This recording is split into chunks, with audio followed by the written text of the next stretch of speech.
नमस्कार दोस्तों, मैं विनय मालपानी आपका काजू मित्र आज फिर एक नया वीडियो लेकर के प्रस्तुत हुआ हूँ। आज हम जिस विषय में बात करने वाले हैं वो आज अभी जो भारत में जो काजू की इंडस्ट्री में बदलाव हो रहा है उसके बारे में है।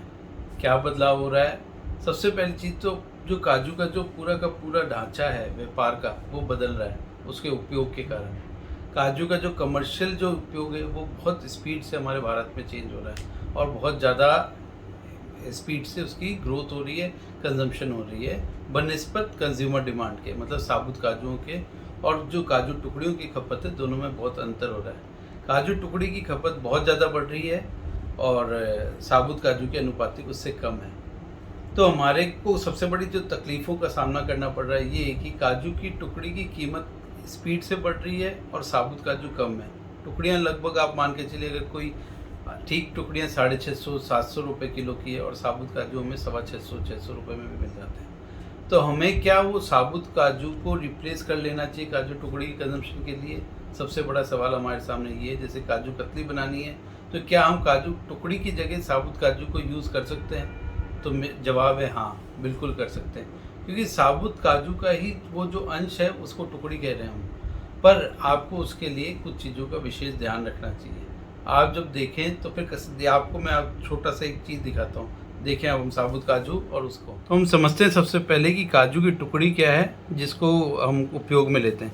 काजू की टुकड़ी ये है।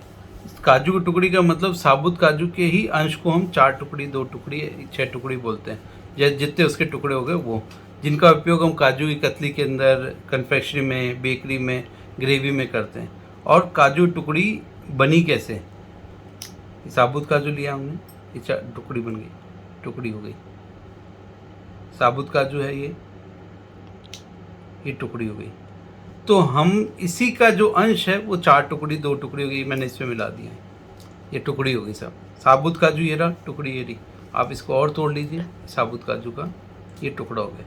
तो हम साबुत काजू क्यों ना उपयोग करें टुकड़ी की जगह, इस पर हम आगे अब चर्चा करें। पहले की वीडियो के अंदर मैंने समझाया हुआ है कि काजू की टुकड़ी और साबुत काजू को सेपरेट कैसे करते हैं। मैं एक शॉर्ट में आपको बता दूं, काजू की टुकड़ी नॉर्मली जब ब्रीडिंग होती है उसी समय छट करके अलग गिर जाती है। काजू चूँकि सॉफ्ट होते हैं वो टूट जाते हैं तो उनको छांट लिया जाता है। अब हम समझते हैं कि हमारे उपयोग के लिए क्या चीज़ सही है। अगर आपको 4 टुकड़ी अगर आपको किफ़ायती दाम पे मिल रही है, बहुत बढ़िया है, जिस तरह की आप चाहते हैं आप उससे अपना कतली बना लीजिए या जो भी आपको मिठाइयाँ बनानी है आप बना लीजिए। अब लेकिन अगर किफ़ायती नहीं मिल रही है और आपका रेट का कंस्ट्रेंट भी है, सब कुछ है, तो आप उसके बनिस्बत आप साबुत काजू को काम में ले सकते हैं। पर आपको कुछ चीज़ों का एहतियात रखना पड़ेगा, समझना पड़ेगा कि गलती नहीं हो उसे काम में। क्या होता है कि 4 टुकड़ी चूँकि छिन्न भिन्न होती है, हमको आराम जैसे छिन्न भिन्न है या आपको अलग अलग दिख रही है सब, इसमें आपको साफ साफ मालूम चल रहा है कि कोई ख़राब तो नहीं अंदर, कोई जाले तो नहीं लगे हुए, कोई कीड़े तो नहीं लगे हुए, किस तरह से गंदगी तो नहीं है अंदर, ये आपको साफ साफ दिखिए, एकदम प्लेन है वाइट, अंदर से आपको साफ साफ दिख रहा है। साबुत काजू के अंदर ये चीज़ हमें अंदर दिखती नहीं है। साबुत काजू चूँकि कि पूरी तरह से बंद है तो आपको मालूम नहीं कि अंदर क्या कोई कीड़ा या कोई जाला लगा हुआ है। कहीं ऐसा नहीं है कि आपने इसको काम में लिया और आपने कोई पुराना माल जो है काम में ले लिया और अंदर जाले और कीड़े लगे हुए हैं। क्या है, जब आप कंज्यूम करते हैं, खुद खाते हैं, तो आप एक एक पीस उठाते हैं, उसको तोड़ते हैं या नहीं तोड़ते तो भी, और आप एक ही पीस खा रहे हैं। और कमर्शियल यूज जब आप करते हैं, आप एक साथ जो 10 किलो है, 5 किलो है, 2 किलो, एक साथ आप अपने उपयोग में डाल देते हैं बर्तन में, आपको वो समझ नहीं आएगा।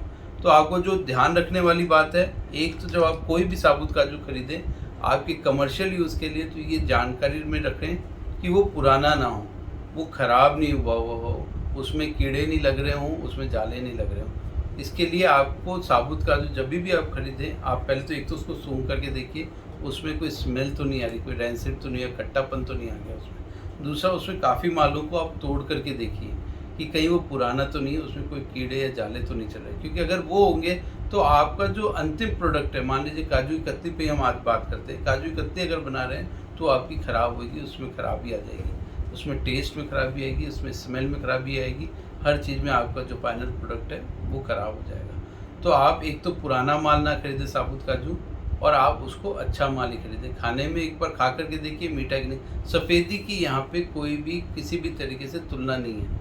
सफ़ेद हो, क्रीम हो, उससे कोई दिक्कत नहीं, कैसा भी हो चलेगा। पर वो खाने में मीठा होना चाहिए और पुराना नहीं होना चाहिए, नया होना चाहिए। इन चीज़ों को ध्यान देंगे तो आपको बनाने में फाइनल प्रोडक्ट कोई दिक्कत नहीं। आपको ज़रूरत नहीं है 650 का या 700 रुपये की 4 टुकड़ी उपयोग में लें। आप 650, 650, पौने 700 कैसा भी, जिस तरह का भी आपको साबुत काजू सही लग रहा है, समझ में आ रहा है, खाने में सही है, मिठास में सही है और आपके काम आने लायक है, आप उसको उपयोग में लेकर के अपनी चीज़ बना सकते हैं। और भी किसी भी तरह की आपको अगर कोई भी किसी तरह का कोई कन्फ्यूजन है, आप मेरे को हम इसमें कमेंट बॉक्स में लिखिए, मैं आपको और उसके बारे में बता सकता हूँ। कुछ जो साबुत काजू आराम से आप यूज़ कर सकते हैं, जैसे W400 है, प्लेन 400 है, W320 है, W300 है, ये सब आप अच्छे जेके मतलब बड़ी अच्छी टुकड़ी जो 4 टुकड़ी होती है उनकी जगह आप उसको यूज़ में ले सकते हैं। अच्छी कंपनी की लीजिए जिसमें अच्छी प्रोसेसिंग हुई भी हो, जिसमें देखभाल करके माल को रखा जाता है, हाइजीनिक तौर पे प्रोसेस किया जाता है। आप उनका उपयोग कीजिए, कहीं से कोई समस्या नहीं आएगी। आप खुद सचेत रहें, देखते लेते समय आपको हमेशा उसमें आपको कॉस्ट भी इफ़ेक्टिव रहेगा और चीज़ भी बहुत अच्छी बनेगी। धन्यवाद, फिर मिलेंगे हम अगली वीडियो में जल्दी। Thank you.